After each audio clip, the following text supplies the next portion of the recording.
इस वक्त की बड़ी खबर आपको बता दें, पीएम मोदी और बाइडेन के बीच कल बात होगी। वीडियो कॉन्फ्रेंसिंग के जरिए चर्चा होगी। मईशत समेत कई मुद्दों पर बात होगी। इसके साथ ही यूक्रेन रूस जंग पर भी बातचीत हो सकती है।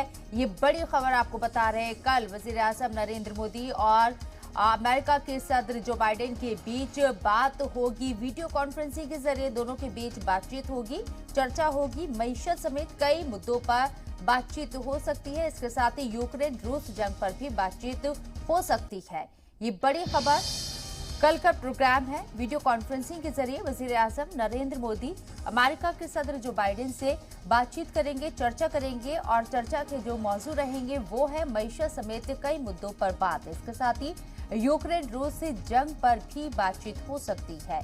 रूस यूक्रेन जंग को लेकर क्या स्टैंड रहता है या क्या बातचीत होती है दोनों आला लीडरान के बीच, ये देखना होगा।